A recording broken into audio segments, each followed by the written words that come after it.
Super Licensed F1 podcast. My name's Rodney. And my name is Zach. It's evening for me, but it's daytime for you, Zach, and you are... Where are you again?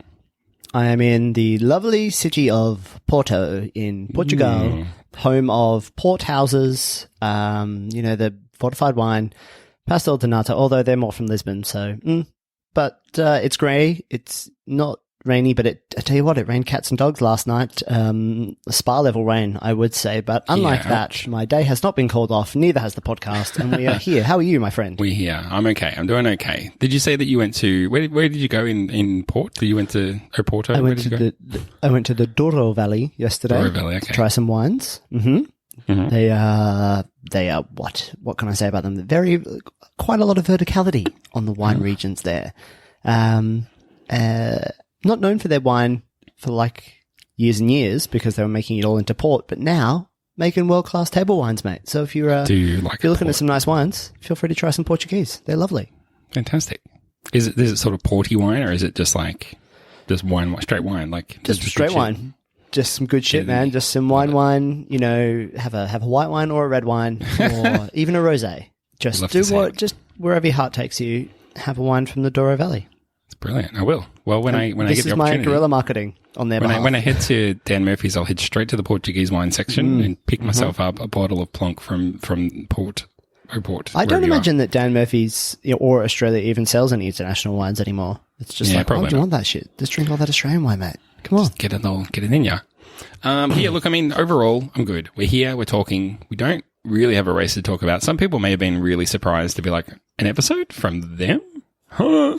But we are just going to whip through a quick episode. It's going to be about as quick as the race was itself. We could almost... I didn't think of proposing to you that we actually live commentate all the laps that they did, but look, they're just, I just have not had time to prepare to that level, but I've prepared to a surprising level for a show like this.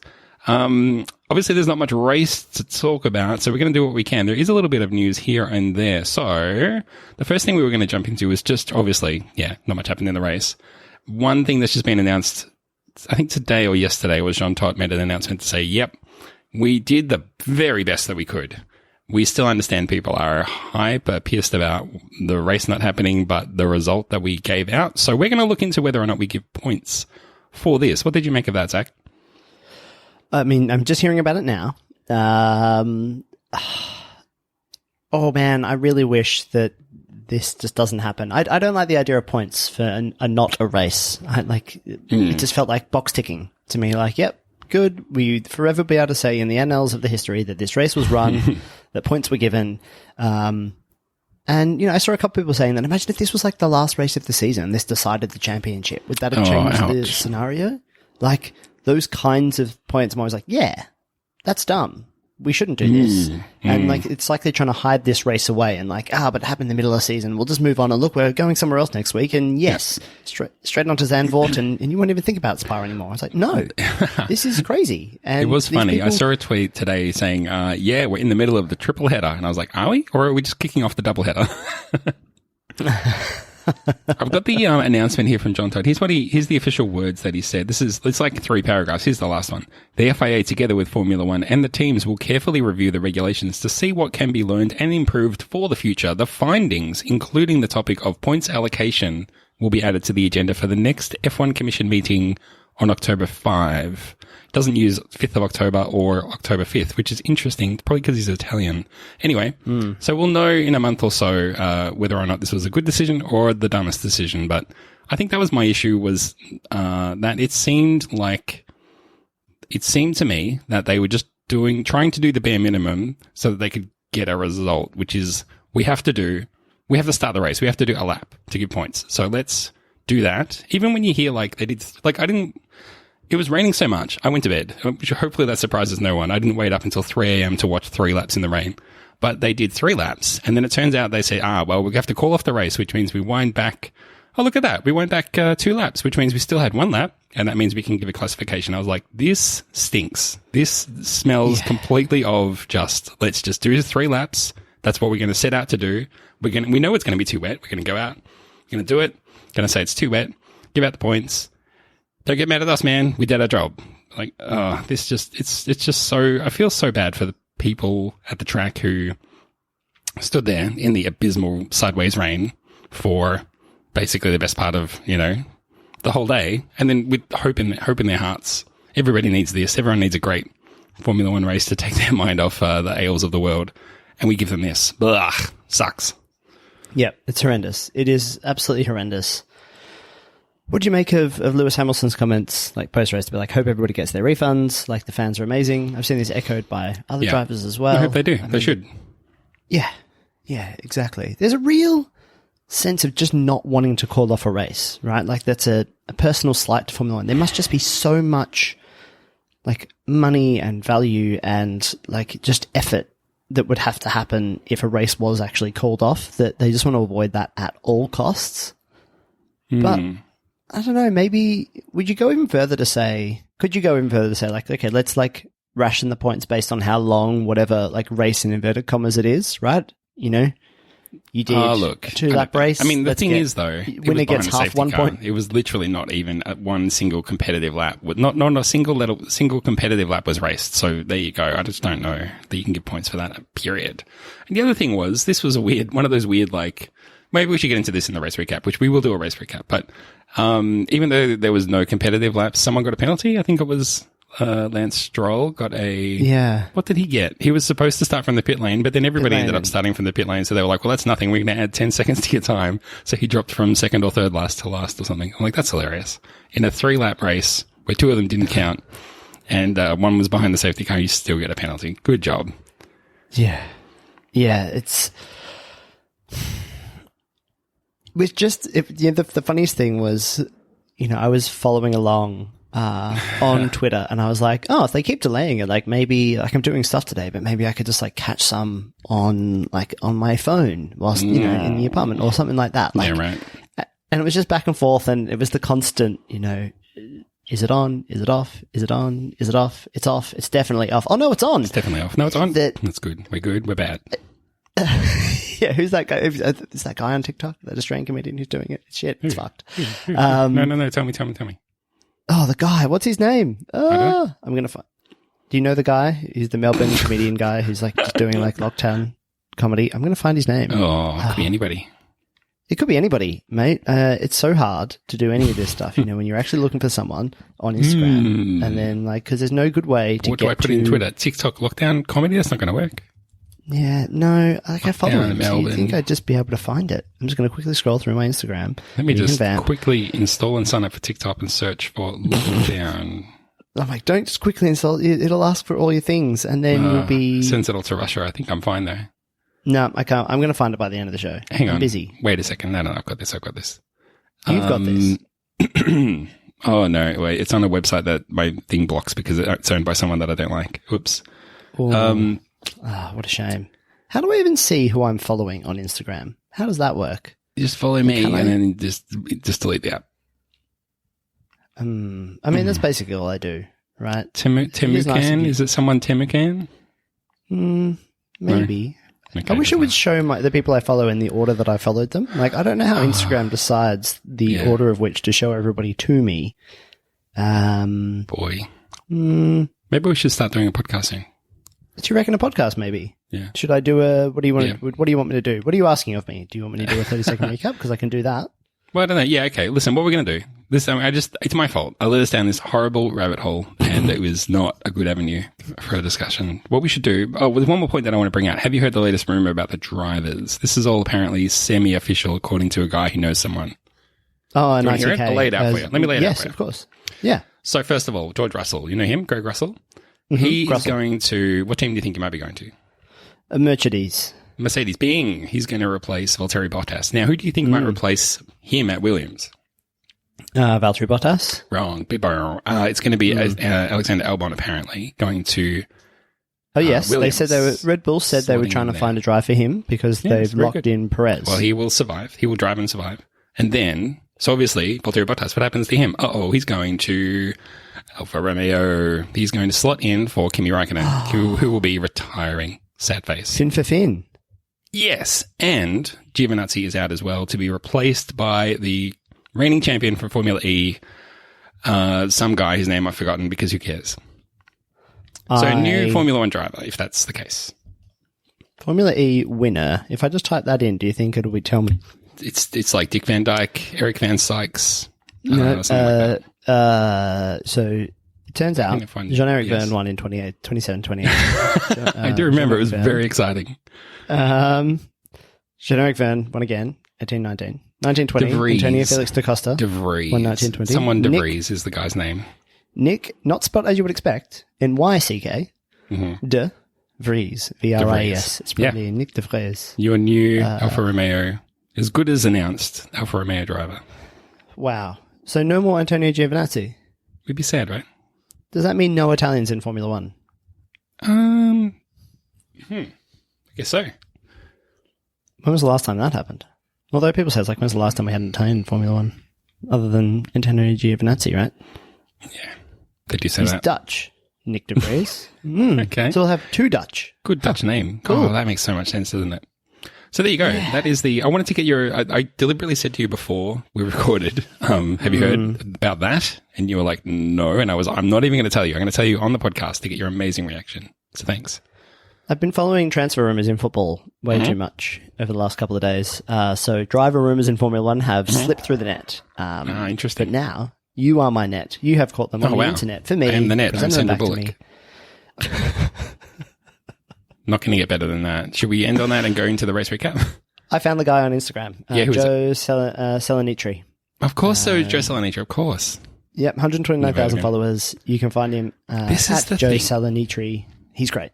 This is the thing. I don't know whether that's famous or like nothing. You know what I mean? We're in that internet famous age. Like I've been trying to save this recommendation for like an episode of Shakedown where we do recommendations, but a band that I really like or a song by a band that I really like has got 22 million hits. And I just don't know if that's like incredible or is it nothing? I don't know.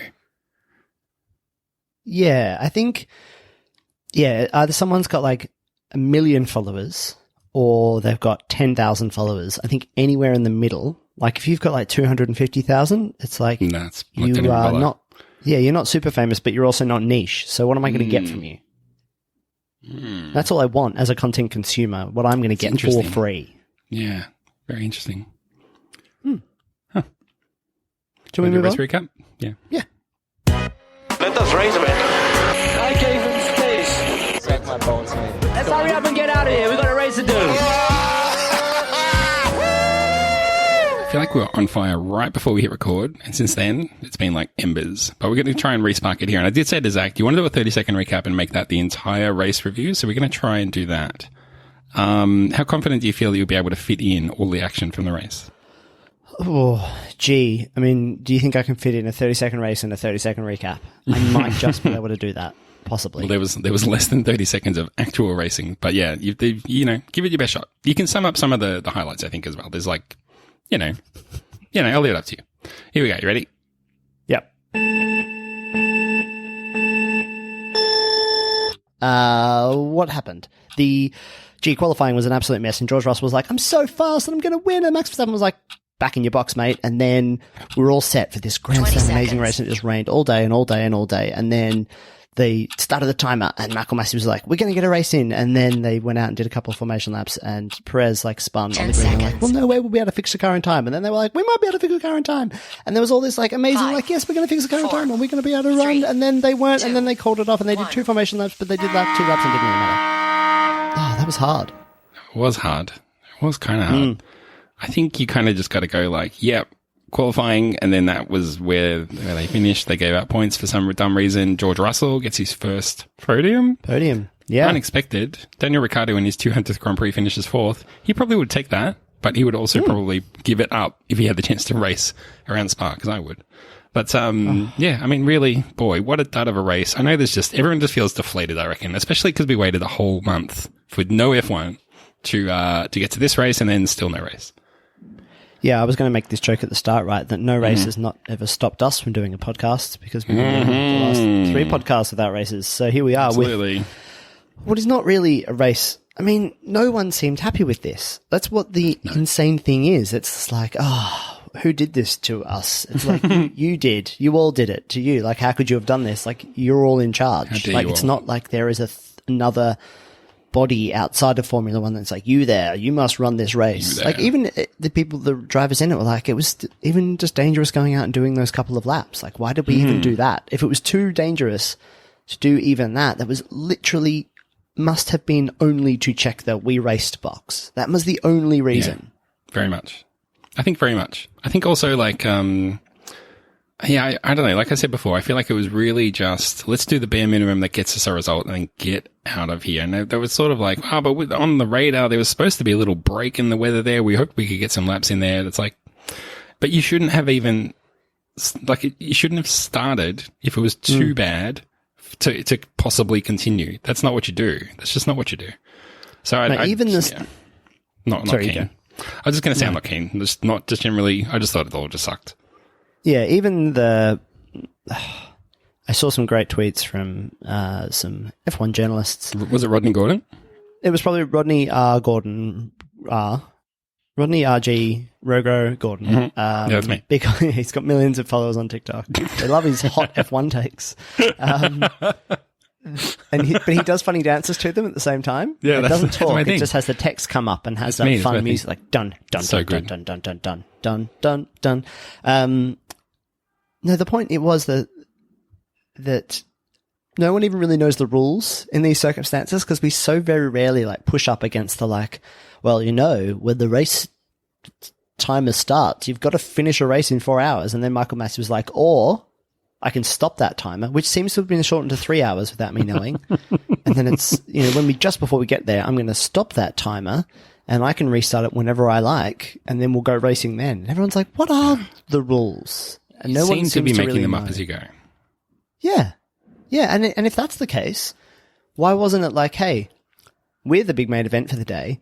Looks like there's going to be rain all afternoon. Maybe we should run the race early, actually. Let's maybe do that. No. It can only go after the time because what about the viewers, the viewing public in Australia? We can't serve it to them at a time that would be suitable. When I saw Max Verstappen comments that, maybe we should be running races earlier, I like big smile, ear to ear across my face. Yes, run these races earlier. I'm so sick of having to watch replays because they're on so late now that I just can't stay up and watch it. And I really tried for this one because it's my favorite one. Anyway, look, the race was crap. We're angry. You're probably angry. Do we want to? I don't even want to look at fantasy because I mean, even if you did well in fantasy this week, then it's stolen valor. You don't. It's just no good. So we're gonna park fantasy, I reckon, until next race. Yep, park it. Yeah. Just like Perez parked his car in the wall. Oh, boom! You know what that means? It means it's time for a super quiz, bitch. Ready? What did I do to be called bitch? Why me? Bitch. Shut up. We will accept a couple of questions. Should one only win one? Would one want to have won that one in round one? Can you repeat the question? I don't think I've ever gotten away with telling you to shut up and you were just like, all right. Don't think in our entire, 10-year friendship or something that I've gotten away with that. That's pushing it. All right, look, Zach, we got no F1 racing this week, so it's only fair that in the F1 quiz we have no F1 questions. Also, there hasn't been a lot to look forward to in the world. So I picked out a bunch of stuff that I was like, this is all stuff that's curious to me or made me smile. So I wanted to go through this. This is, what have I got? 1, 2, 3, 4, 5 very easy softball quickie questions just to do a quiz, just literally so we can tick the box and say we did it, Michael Massey style. And it's just going to be like, it's for shits and giggles. Cool? Yeah, cool. You maybe just think then for a second. Yeah. I wonder what the episode of Drive to Survive for this race is going to be like. Will they find a storyline that drags it out for 50 minutes?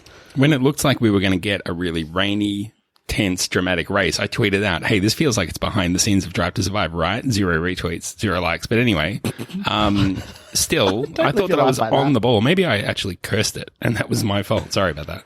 Anyway, got 5 questions here. They're super cash. Sit back and relax. You got this. You want me to kick it off? I'm literally like half sitting up in a bed with my laptop on a pillow. You couldn't be more relaxed. Microphone held in my hand up to my mouth. I could not be more relaxed for this podcast. You love to hear it. Question the number 1. Videos on TikTok went viral in recent weeks as people challenged themselves to climb over stacks of what reasonably common household item? Milk crates. People are dumb. Have you done one yet? No, because I don't want to break my fucking legs. It's so dumb. Chicken, hey? Maybe, like, have you tried it? No. Well, I mean, I would. I don't have a dozen milk crates lying around, but yeah. No, I definitely The would only not thing do that. stopping That's you. stupid. God, it's dumb. Walk down any Melbourne alley and you'll find a bunch of milk crates. Yeah, there's none within 5Ks of my house, matey. Anyway, question the number the 2. You're 1 for 1. Question the number the 2. This might be slightly harder, but I'll make it easy for you. After Australian politician Craig Kelly announced that he was joining the Palmer United Party, he spammed most of Australia with unwanted text messages. Question is, Zach, how many Australians sent him a message to his personal mobile phone number after it was leaked online? Your options are 580, 10,900, or 100,000. I'm going to say 100,000. Bing, 2 out of 2. 100,000 angry Australians have messaged Amazing. Craig Kelly to tell him in no uncertain terms, and I have it on good authority, he's been getting lots of photos of naked, bulky men.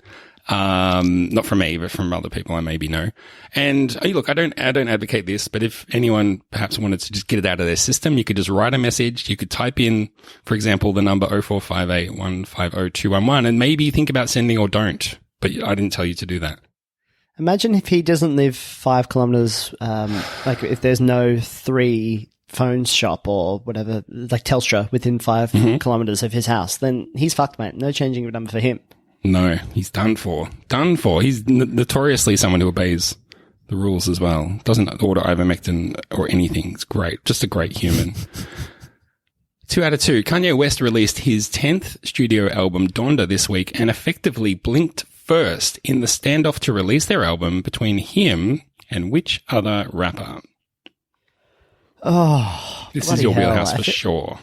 I feel like it's probably Nas or Jay-Z. And I'm going to say, because it doesn't feel like we've had a Jay-Z album in a long time, because I don't really pay attention, but let's say Jay's. No, it's not Jay-Z, not Nas either. I think he had an album recently. It is Drake releasing his new album. Is he a rapper? I thought he was just a singer. Well, yeah, I agonized over the wording of that. But I thought that if I said like performer, that it would you'd be like a performer, right? So not a singer, not a rapper, must be a Missy dancer Higgins. or something. You know what I mean? Yeah, exactly. Apparently they were in a standoff to release their album and then the record company put out Donda and then Kanye West was like, nah, I didn't want to put out, man. He was all soggy the way he is. Then he did the TikTok. I have challenge strong feelings about Kanye West that I didn't expect to have. Oh, dish.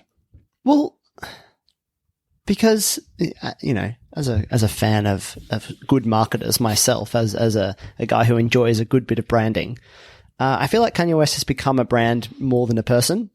And he's created this like social dissonance between like, there is the shit that people really enjoy that he makes, like good stuff and good for them. People who like the stuff, maybe he's a brilliant music producer. I, for one, have, I guess, kind of understood it, but it seems like he's so wrapped up in that himself that it's kind of hard to extricate the man from the stuff. But he's also quite openly like a massive Trump supporter, tried to run for president, has really weird political values. And I have this weird dissonance where I like see my friends on Twitter like, can't wait for the new Kanye album. I'm like, but you hate everything that man stands for. How weird. And he hates you. And then and I feel like the whole marriage to Kim Kardashian and having like that whole thing felt like marketing to me. Like their agents 100%. got together and went like, you know what would be great for both of your brands is if you got married, had children and had this big public life and then you could get divorced and you both would have made like billions of dollars or millions of dollars from it. And it'd be great for all of the Kardashians brand and also great for yours, Kanye. It'll add authenticity to you, to a whole new market. Isn't that awesome? They both went, fuck yeah, man, let's do it. Yeah. Like, it's the whole thing is a joke. It's like celebrity gone mad. But that's all I have to say about it. It is like a parody of a parody. And I hate it. I block him everywhere that I can. But he's for some so reason, conscious of it. Like, he's playing everyone. True. It's amazing. Absolutely. I hate it. I feel like I'm being played rather than entertained. I don't like it. Anyway. Yeah. So anyway, thanks for going down that rabbit hole with me. You were 3 for 3. No, we're 2 for 3. Sorry, my friend. 2 for 3. Oh, yeah. But there's still a chance here for you to do Drake. Okay. Drake. Time for you to do some homework about Drake. Question the number 4. A middle-aged man in the US has successfully sued his parents to the tune of $45,000 after they kicked him out of their house and threw away his collection of what? 45-year-old man. Sorry. Middle-aged, but his money that he was awarded was $45,000. Oh, it's $45,000. Yeah. So not $1,000 for each year. He was, okay, I'm going to say... Well, look, maybe. I wasn't in the room at the time. Throwing away his collection of Pokemon cards. Well, No? a middle-aged man collecting Pokemon cards. That's Yeah, but older he's than me, already weird, middle-aged. right? That's yeah, true. Okay. Well, I guess that's comic true. books then. Is it comics? No, it's not comics. Is it hentai? So they threw away his vintage VHS porn collection. Oh, I was close on the hentai. So And it's in the- yeah, in the you were porn getting network. there. If I'd let you go, you would have run there eventually. Yeah. The internet of the rule or whatever. Some of it he insists you cannot get anywhere, and they just threw it out. Unbelievable. $45,000 to him. He insists it's priceless. I'm not so sure. So there we go. We're 2 out of 4. This is the one for you to get above 50%. So here we go. This is going to be great. And I've got a strong feeling that you're going to do really well. You ready? Okay. A 7-year-old drum prodigy who took the internet by storm recently played on stage with which US rock band, Zach? Food Fighters. Yes, you did it. Oh, I'm so proud. Incredible. The foods. David the foods. Growl and the Food Fighters. Yeah. Do you know he looks, it's funny. He looks a lot like the drummer from Nirvana. You put those two next to each other. It's uncanny. Amazing. It's uncanny. It's amazing. And they're both musical. I wonder if they were friends. Yeah, I wonder if they've come across each other. Yeah, they must. They must know each other.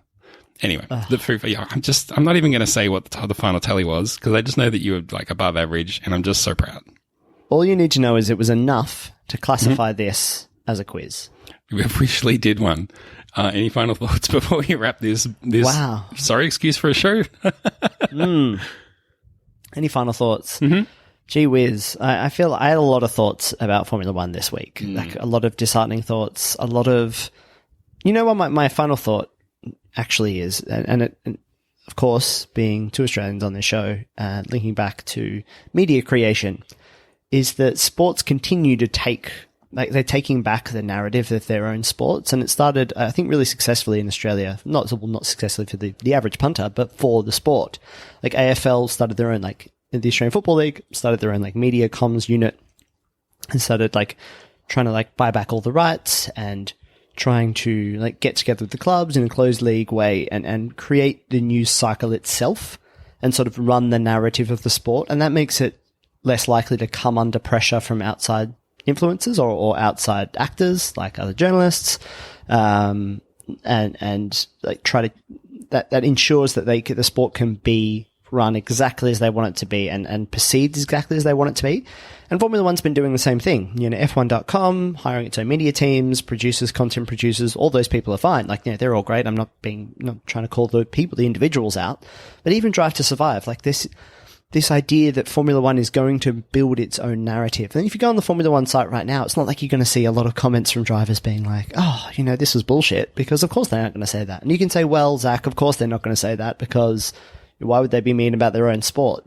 But they're also have the air of impartiality by the way they talk about it like they're talking about themselves in the third person.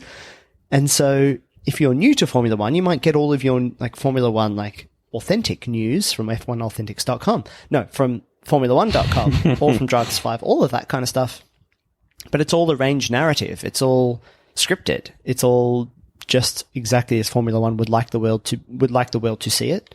And so, you know, thank goodness for all the journalists who don't work at Formula One, actually, and the drivers kind of talking out of school and not playing by the script and calling out the sport for what it is, and people saying you shouldn't have points when there's no racing, and then Formula One being like, or even like, I'm sure was it Ross Brawn or somebody, was it John Todd? I can't remember. Was like, oh, but you know, what about we applaud the drivers for their great qualifying performance? Surely there's points worth for that. And you're like, no, that's literally, you've tried to change the sport for that too by having a sprint race. So no, we don't agree with that either. So yeah, my final thought is I'm glad that F1 is still letting non-F1 journalists into the paddock to report on Formula One, because without it, I think everything would just be a smashing success, regardless of if there was any racing at all. Crazy. Yeah.